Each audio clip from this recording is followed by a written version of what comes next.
hang on a second, what about retrieve? Because surely that's also quite a big part of your game, right? Like the dogs really need to want to restart the game again for it to be at the level that you want to do it, for sure. There are games that we're developing right now that will be used in future sneak peek, but we'll keep that on the DL right I now. agree. But we are developing games with food so that you can develop the skills of catching and retrieving and coming back to you. Like think orientation game, think a lot of the games club games, and there's a lot of ways we can incorporate a Frisbee into those, which is super, super cool.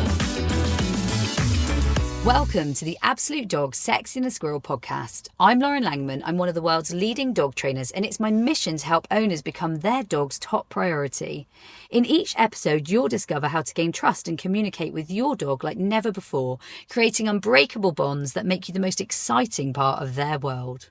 Hello and welcome to the Sexier and Squirrel podcast, the podcast that gives you real life dog training and sometimes human training results. Now, I'm joined by the wonderful Ben, who does disc or Frisbee, as some of you guys might know it. Ben, tell us a little bit about what you do and how the hell you got into the wonderful world that is Frisbee. Oh my gosh, yeah. So it's when I got my first dog, I was just looking for like a running partner, and I was just like, yeah, I'm gonna go for runs and we're gonna exercise. And it was he's an Australian Shepherd, and I was like, oh, let's find some energy outlets. And I started training at our local obedience training club, and then I saw the agility area, and I was like, oh, how do you get your dogs to do that? I want to do that. So I started doing agility there, and but when I had first got the dog, when I got Yonzi, my first dog, who's now 11, he's who started me on the whole journey. But when I got him, I had looked on, I just Googled some stuff, and it said on Wikipedia that Australian Shepherds would like agility, fly ball, disc dog, and some other things. And I was like, oh. So I looked it up, and I found like a WikiHow page on how to start playing Frisbee. So I just followed the really basics of that. And I just thought it was a backyard sport. And, for a lot of people listening, that might be all your goals are for what I talk about. And that's totally fine. It's a great outlet for just playing in the backyard. And that's all I thought it was. And I started doing more and more agility stuff. But then my wife had discovered the competition side of it and discovered a local club here that hosts competitions and stuff. And she started competing with one of our dogs. I had worked retail, so I couldn't really get into it. Blah, blah, blah, blah. Eventually, I figured out I could start competing myself too. She brought me to a world finals that she qualified for in her first year. And I was like, we're going to drive 8 hours to go throw Frisbees to our dogs. And, that was a close finals now for us in the USA where everything's so far away.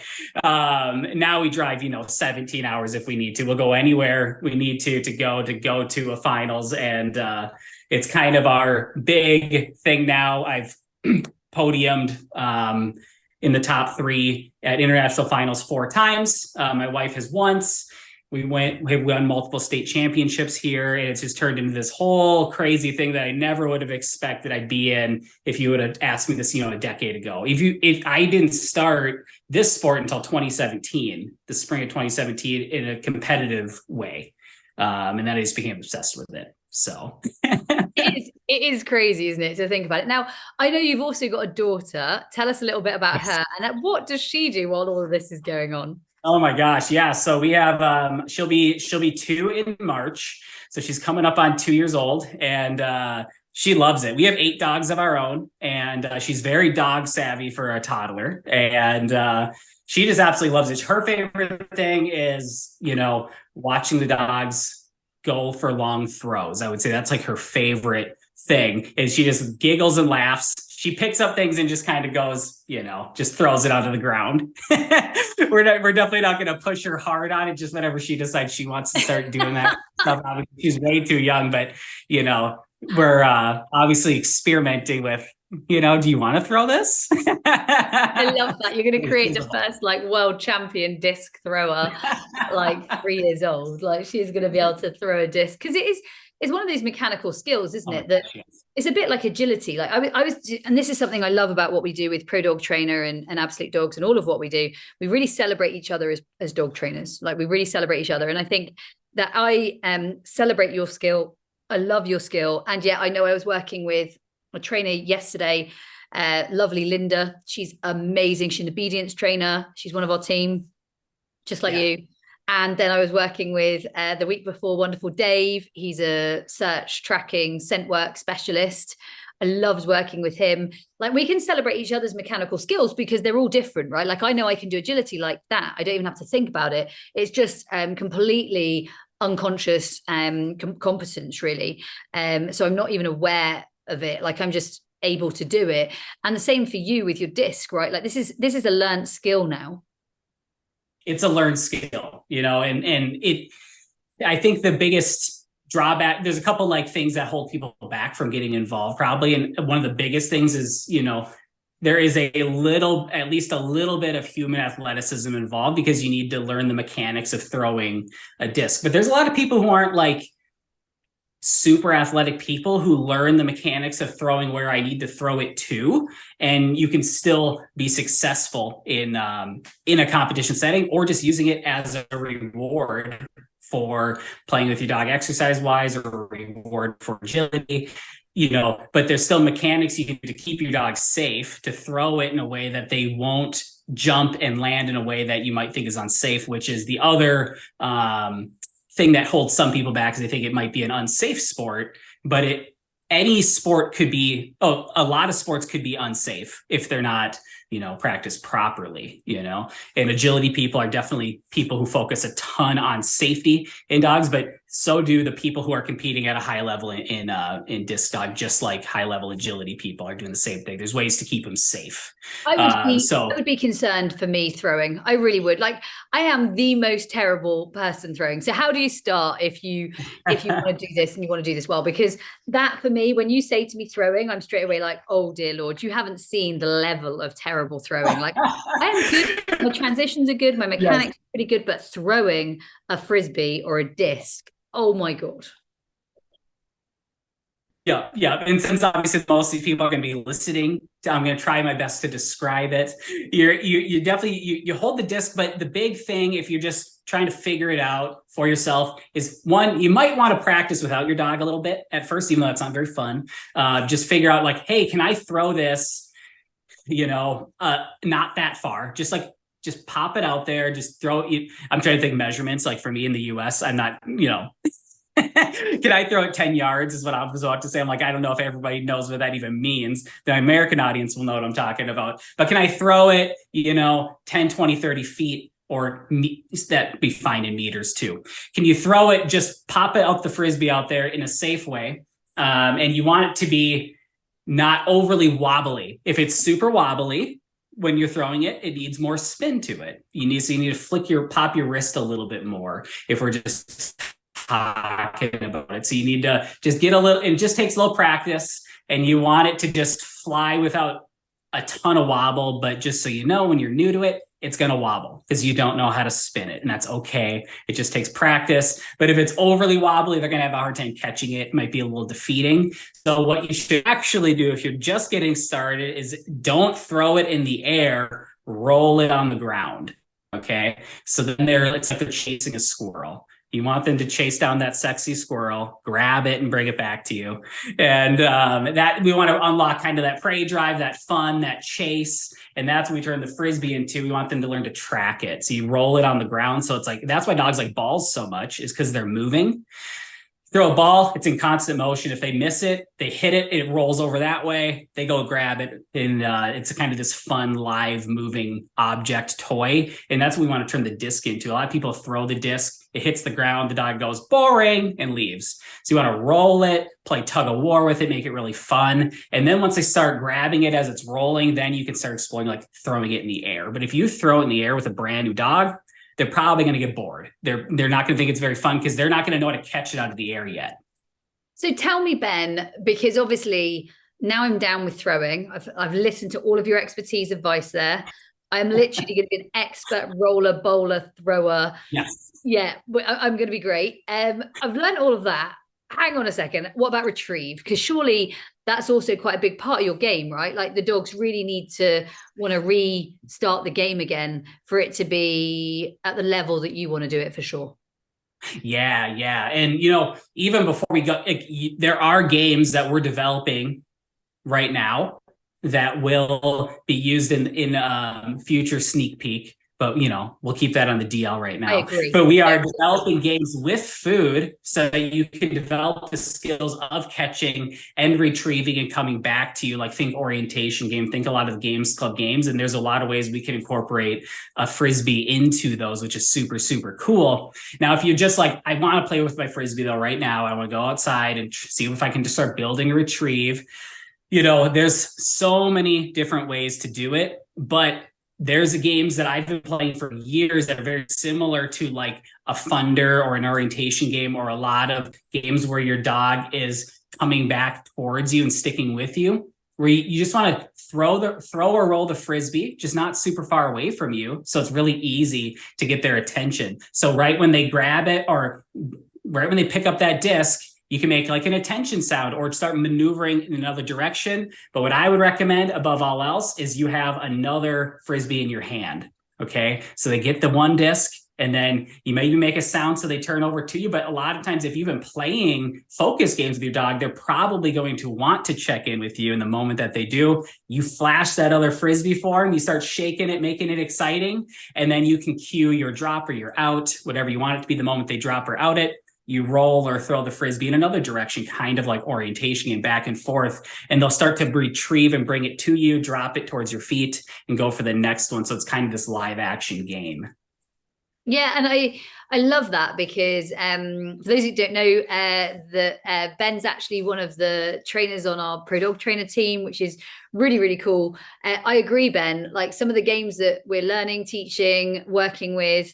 I know we were playing something only the other week. I was speaking to you on the phone, and we were like bowling, rolling, catching, flicking, like just working on our dog's reactions. But actually, you can do just the same in your dog's retrieve, right? Like you can just work through basic foundation games that don't necessarily even have to involve a toy at first, but it's the snap back, it's the comeback, exactly. It's the retrieve back, it's the behavior, right?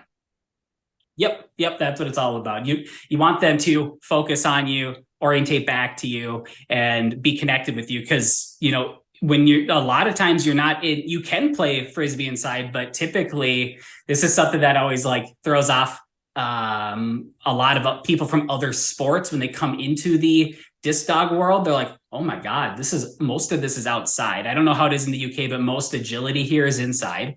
So then the dogs have to learn a whole new thing of playing outside with all the smells and all the distractions out there in the world. And we compete off leash in parks. So there's a lot of work that goes into that focus and getting them to just be obsessed with it. And I have a deaf dog who literally can play a halftime show with me and not even think about going to check with anybody else. She's like, Frisbee's out, game on. Instead of leash off, game on. It's like that. But when I see those discs, there's no way I'm checking out. Like that is the game. This is all I want to do. I love that. I really love that. And the other thing I think is worth mentioning here, Ben, is that you play largely with rescue dogs. So you just said about your deaf dog, but actually your dogs are rescue dogs. So tell us a little bit about that. Like, how does that journey go, and what made you embark on that pathway?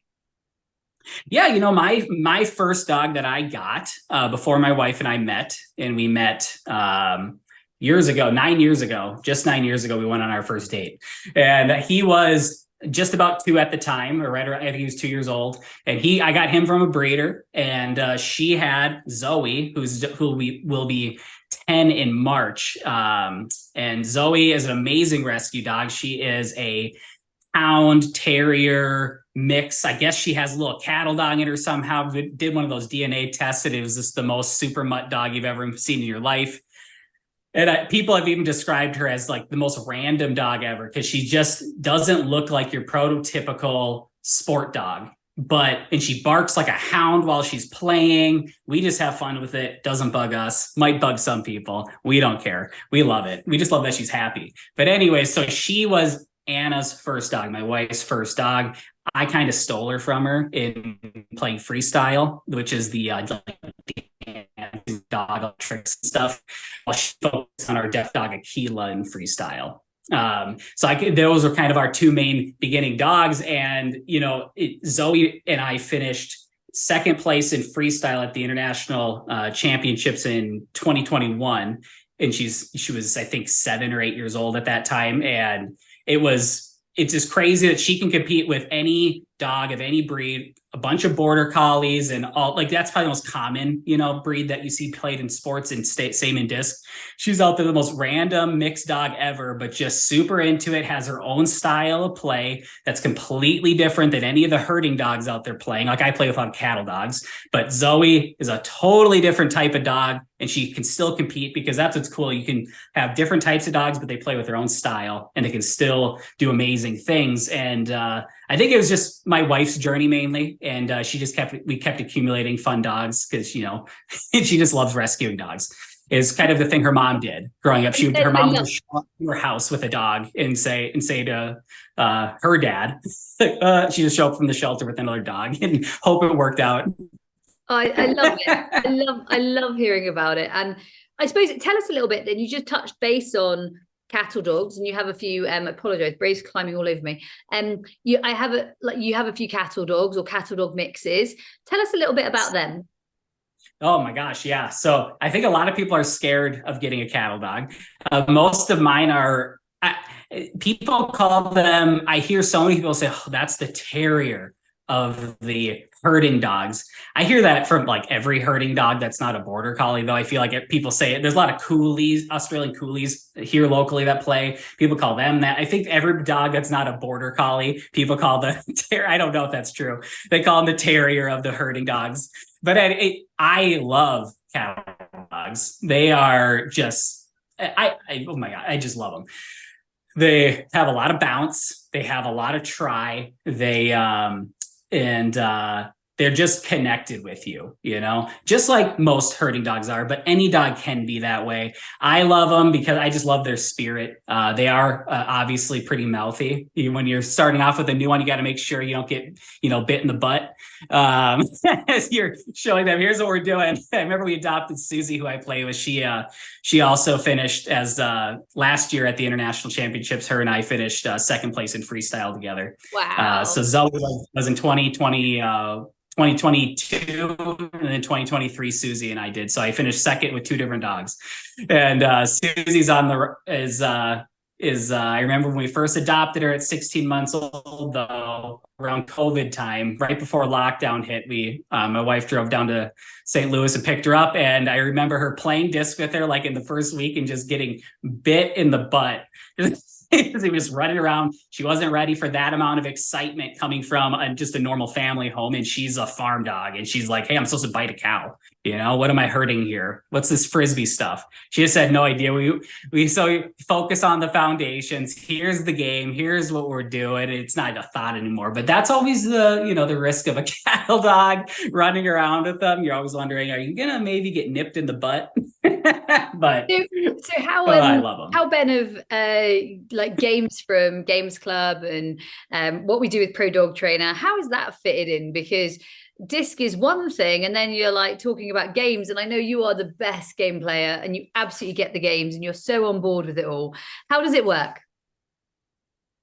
Oh man. So we started on, I think my wife originally discovered absoluteDOGS back probably in around 2017 with our deaf dog, Akila, when we were trying to figure out, so we didn't want to use e-collars. We didn't want to use anything like that. The foster home she was with, was like, hey, yeah, you got it. She's e-collar trained, they claimed, and like she was a little puppy, but just so she could like feel the vibration and stuff, so you can communicate with her, because that's the only way you can communicate with a deaf dog, we were told.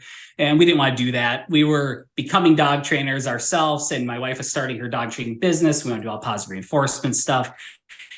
And we had just used the stuff that we knew from training with our previous dogs and working with some of our clients as we were starting up the business. But one thing we were doing was we were working a lot on like hand touch, call to hand, touch your nose to my hand, reward. And then we discovered this, we probably saw a YouTube ad for absoluteDOGS or something, and just talking about games and talking about this transformation. So we ended up signing up for that, discovering games like, the focus games, like the core focus games of like Funder and Middle and Orientation Game and Magic Hand, and seeing the results of that and how we have now she's 7, but for years and years, even as a puppy, her eyes are just locked on us as we went anywhere. We could feel like we could take her off leash anywhere with her. Every dog's a little different, you know. She is a half Australian catalog, half like bully pit mix. And her eyes are just locked and loaded on you the whole time. But what we were practicing was focus games initially. And then, but she was just a rocket, just zipping around the house, super zoomies, lacked the dimmer switch all over the place. And then we discovered the calmness games and how much, and then we started seeing her sprinting to go lay down on like any rug in the house and then falling asleep. And then we're like, oh my God, it's like magic. She's like loving to chill out. So that was like early on in it all. And, you know, now we use it with, you know, all of our clients for all sorts of stuff. So it works for sports. It works for just real life, normal results for walking your dog, connecting with your dog. If you have reactivity stuff, we use it in our reactivity training. It works in all the stuff. And Games Club has, you know, the games that you need to succeed for sure. I love that, Ben. I really love it. And I know that you've got a youngster as well, haven't you? Is it Fritz? Fritz? Yeah. He's they call him. Yeah, so our good friend Tracy, who there's most people are familiar with Purina Dog Food, but there's a farm called Purina Farms in St. Louis where they host dog performances pretty much every day of the year. So I have some friends there that work as performers doing tricks and performing agility and all this stuff, and crowds can go there and watch. Wow. That's where we adopted. My friend Tracy was fostering Susie, who's our catalog I was talking about earlier. And then she was fostering Fitz. She adopted Fitz, but he was a little too nutso. They adopted 2 dogs in one day, her and her husband. And she sent us a message. She goes, Ben, I don't know about this. I don't think I can handle them right now with the addition of these 2 dogs. And I want them to go to you guys if you guys are open to it. And I'm like, you know what? Our daughter's kind of young, but we could use another one. Our dogs are spacing out the ages, and he's a Texas healer, half Australian catalog, half blue healer catalog. Did I say catalog? Half Australian Shepherd, half that. The mom was a blue healer, and then they said the dad, I think, is the Australian Shepherd down the road. Wow. He might be a mini American because he's a tiny dog. He just turned one.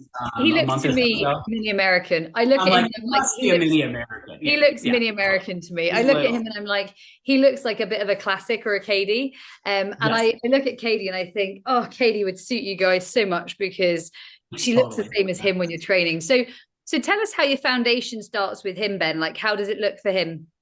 Yeah. So like right off the get go, you know, for us, we've kind of in an old school way, we're trying to develop to become even smarter about it with utilizing food with movement even more with our disc training and be really purposeful about that.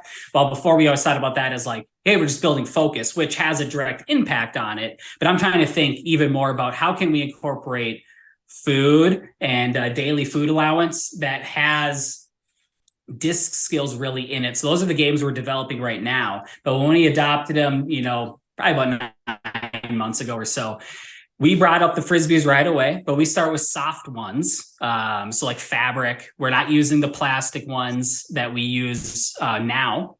You want to do soft ones they can sink their teeth into, that they really won't play tug of war with, you know? So we start playing tug of war, moving the disc on the ground, making it fun, animating it, just like you would a tug toy, make it super fun for them, and let go of the disc, let them romp around with it, and present another one, make that next one really exciting. So we just really want them engaging with the disc, dropping it for the next one, but not being too serious. Short, quick sessions, a minute or 2. You don't want to overdo it. You want to keep them wanting more as you're building up their love for the sport, really. I know as well as you do that ultimately we all want great focus from our dogs. Like, we all want a dog who is able to focus. We all want a dog who we can walk off leash. We all want dogs that we can hang out with and have a nice time. And you haven't got to like watch them constantly, or like we all want dogs that are going to be easy to work with, right? Because they're going to want to hang out with you. How does disc help with that? And how does your foundation help with focus and actually just having a nicer pet? Because it does really help. I can see that every time I watch you with your dogs, they're as focused for you as my dogs are for me, but my dogs are obviously doing a different game. Yeah, no, totally. And it, we have a few dogs. So we have a few dogs that I think a lot of people would not have wanted to go through the foundational work that we did, or they would have just said, you know what, this isn't a Frisbee dog, and they would have moved on, which is totally fine. You don't need to force anything, but I love the sport, and I know how much dogs can love it. And yeah, so one of my rescue dogs, Mavis, was rescued off a reservation locally. She was living in a drainage ditch. She got rescued out of there at about 5 months old. She was living on her own. So she has some things that you can tell she was a street dog. She learned to fend for herself a bit as a puppy. And but luckily she was rescued. We ended up adopting her. She was barking at everything in the distance. Everything was a little bit scary. And, through slowly building up her confidence, through building up her focus, through making the world not a scary place, and then adding disc to that, teaching her the sport. But early on, she kind of ignored stuff. And she's like, I don't know if I have, she didn't seem to have the confidence to want to do that. Right. But then over time, she learned that sport. She learned the world wasn't that scary. She, in her first year, won the Minnesota, where we live in the state of Minnesota. She won the state championship of disc dog before she turned 2 years old.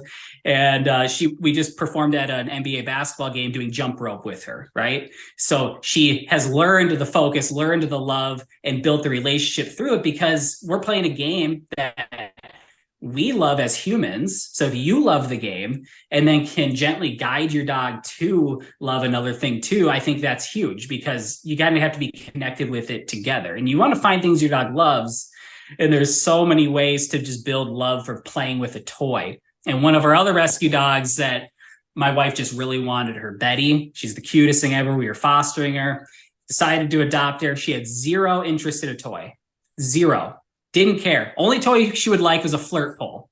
She didn't care about tug toys. She didn't care about Frisbees, didn't care about balls, nothing.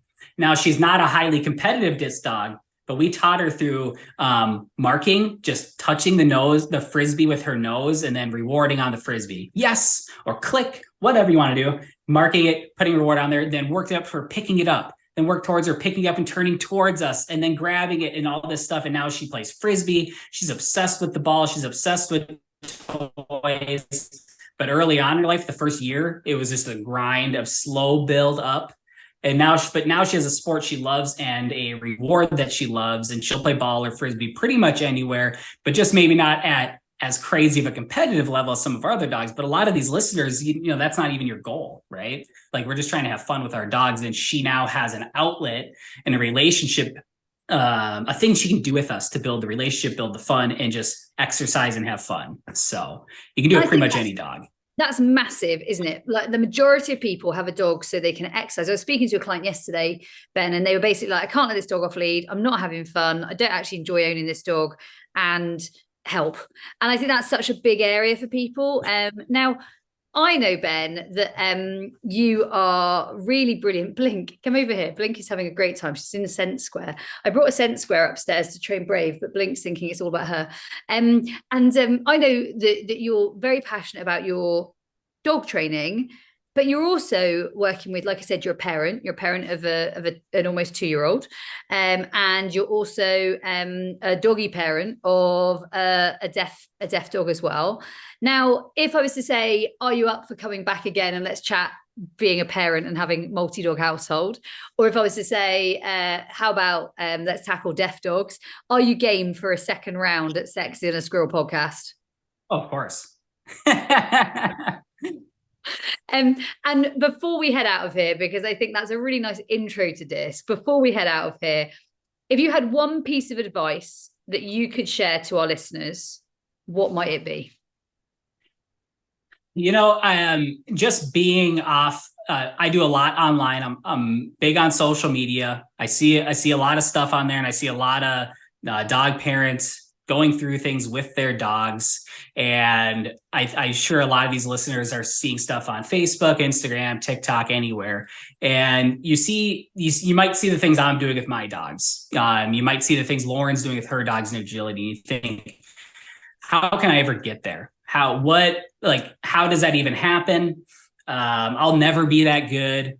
You might think that. When I saw people doing agility at our local club, I thought, how does anybody do that? And when my wife drugged me to the international finals in 2017 for disc dog, I thought to myself, how do you guys do this? But I wanted to do it. I decided that's the sport I want to latch on to. That's what I want to do. That looks like so much fun. And that's just where the process begins. I wasn't anywhere near where I am right now then. I was scared to throw a Frisbee to a person across the room because I thought maybe I'd throw it way off to the right or the left and I'd just look stupid, right?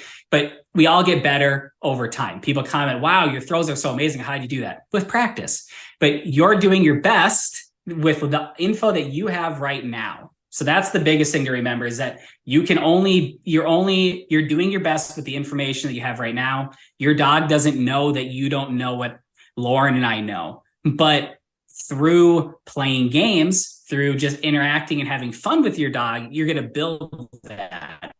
Just don't try your very best not to get frustrated, because your dogs feel that. You want to keep it positive and keep it fun, because that's all your dog cares about. They're just there because you want to be there and you're enjoying the sport and you're trying to give them an outlet. But a dog, they love sniffing. They love snifaris. They love exploring, but they do love interacting with you. So make sure you're making the interactions really fun. And that's where the magic happens. I love it, Ben. I absolutely love it. And I know that our listeners are going to love hearing more from you when it comes to deaf dogs. I certainly have not owned a deaf dog. And I also know our listeners are going to love hearing about you and your daughter's journeys, because I for sure think that owning dogs and children is a whole new adventure. Brave is desperate to kiss me, aren't you? No more kisses. She's so not always easy, but it's amazing. She is literally very kissy. I think the big thing is, Ben, that both you and I have huge passion for what we do. We have huge passion in our game. We have huge passion in our sport. I know that we want to share it with so many of our listeners. Thank you so much for joining us today in the Sexier and the Squirrel podcast. That was today's episode of the podcast. I hope you guys got to take a little bit away about disc, retrieve, and definitely some super cool rescue dogs and their family. Join us for the next episode, where we get to dive even deeper on a slightly different topic. Thank you for listening, and make sure you join us next time.